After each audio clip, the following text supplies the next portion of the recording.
Hey students, welcome to pH and pOH, but first we must do a bell ringer. So here, hit pause, write the formulas for the following, see it down below. As you are transitioning, you will definitely want a calculator today. We are talking about pH and pOH, and you don't want to do logarithms in your head. So here we go. Let's go ahead and get started. pH and pOH, this is 8.6. Page 24. All right, let's jump in with some vocabulary. So pH and pOH, we have our hydronium ion. Our hydronium ion is abbreviated with that H3O plus. Boop. All right, that's how we represent it. But this is the ion that we use to represent. Let's say it's the ion that represents an acid. So whenever we see H3O plus, we're going to be thinking that we have an acid, H3O plus. And these actual brackets here actually mean concentration. So we're talking about the molarity, the concentration of the hydronium ion. So how much hydronium ion we have in there. All right, then we have our hydroxide ion. Again, this means molarity or concentration. And so this is the ion that we're going to represent our bases with. So now if we think about that, if we go back, this is actually using Arrhenius definition, right? Because our Arrhenius definition says creates H plus or H3O pluses and creates OH minuses. All right.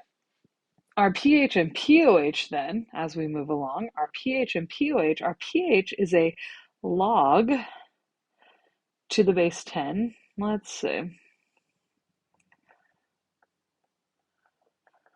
Of our hydronium ion concentration. So basically what we're doing is we're giving our hydronium ion concentration a usable number, right? Because when we're talking about concentrations, we're talking about something to a very, very small power, like 10 to the negative fourth or fifth or something like that. So something very, very small.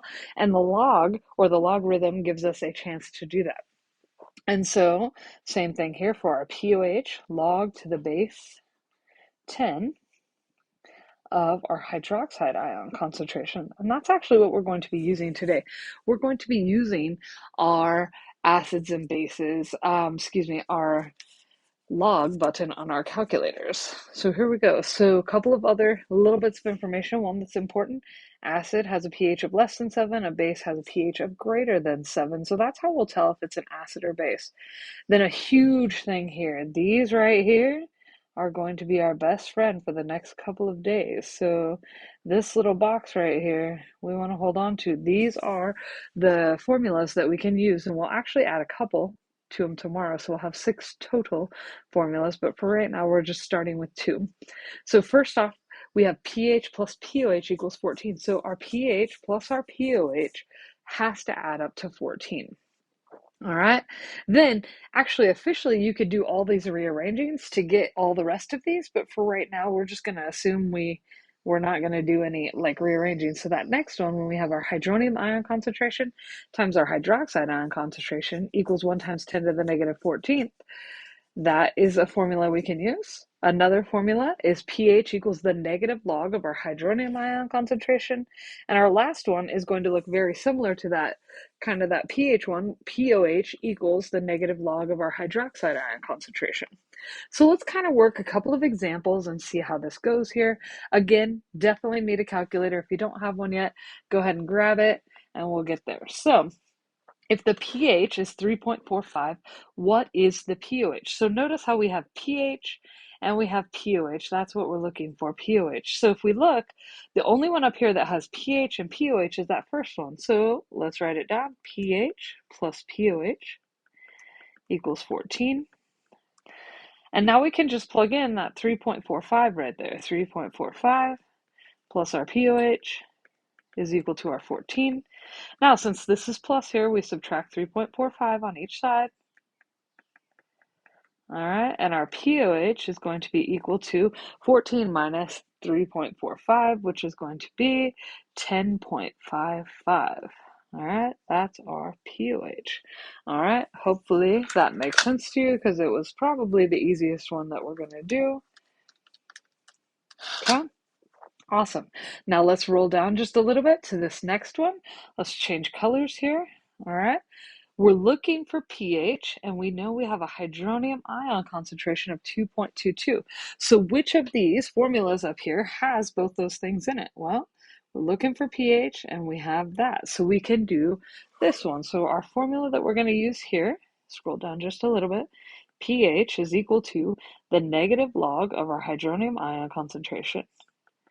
All right, so now we're ready to just plug it in. Negative log of 2.22 times 10 to the negative second. All right, so pH is equal to our negative log of 2.22. Now, when we type this in, it's literally what we're going to do. But remember, we have to hit the negative sign, not the minus. So hit the negative sign. Then most of you, if you're using like a TI, you're going to hit the log button. Okay, and then you're going to hit 2.22 and then E -2, right? And then just hit equals, and that should give you our pH. So let's try that. Negative log of 2.22. And for me, that's like second x to the minus 2. And that's equal to, you should get, when you do this, 1.65. And we're going to keep just 2 decimals here, kind of like we've been doing all along. pH, all right? So now, if we're using our iPad or iPhone, let's look at how that looks over here. All right, so on our iPad or iPhone or whatever we've got going, all right, you are going to have to turn it sideways so you can get all those things. And on this one, we're going to have to type in the numbers first. So we say 2.22, 2.22. Then we hit our EE button, right? It says EE, right? And we're going to say -2, so EE. And remember, still -2. It needs to be the negative sign, right? Not the minus sign. And then, like, you can hit equals, right? And that's going to give you a substance or something that looks like this right there. And then we're just going to hit log to the base 10. All right. And when we hit log to the base 10 is the button you're going to hit. You should come up with -1.65, right? But we just need to wipe off that negative sign because our formula has that negative sign in it. So we're just going to wipe that off and make it a positive 1.65. All right. And hopefully that's how you got it. Hopefully you got it on both of them. All right, awesome. Okay, let's look at one more example here. Okay, this one's actually going to require us to use 2 formulas, so I'm going to shrink it down just a little bit. We're looking for, let's change our colors here to blue. We're looking for pH, and we know our hydroxide ion concentration is that. So we have a couple of ways we can go. We could use this formula here, right? And get to pOH and then use this formula, and that's probably our simplest one. So let's go ahead and do that. So we're going to take pOH is equal to our negative log of our hydroxide ion concentration. And that's going to be equal to the negative log of 1.11 times 10 to the negative 10th. All right, so let's go ahead and put that in our calculator. Remember, if you're using a calculator, you're going to hit negative, then the log button, and then it's going to put 1.11, then your E button, -10, and equals, okay? So negative log 1.11 E, -10, all right? And you should get here 9.95. Remember, if you're doing it on the iPad or iPhone, you're going to hit the 1.11 first. 1.11 E, -10, then hit your log. All right. Then take off the negative. So kind of in reverse, if you will. But you should still get the same answer. So our pOH is 9.95. But to get to pH, shift colors one more time, pH is equal to, pH plus pOH equals 14, right? And so we can just plug in that 9.95 there. pH is equal to 9. Griffith, come on. Quit hitting equals right there, right? pH plus 9.95 is equal to 14. Subtract that on each side, and we should get, for our pH, you should get 4.05. All right, Awesome. That would be an acid because our pH is less than 7. All right, see you on the next one. Have a good one.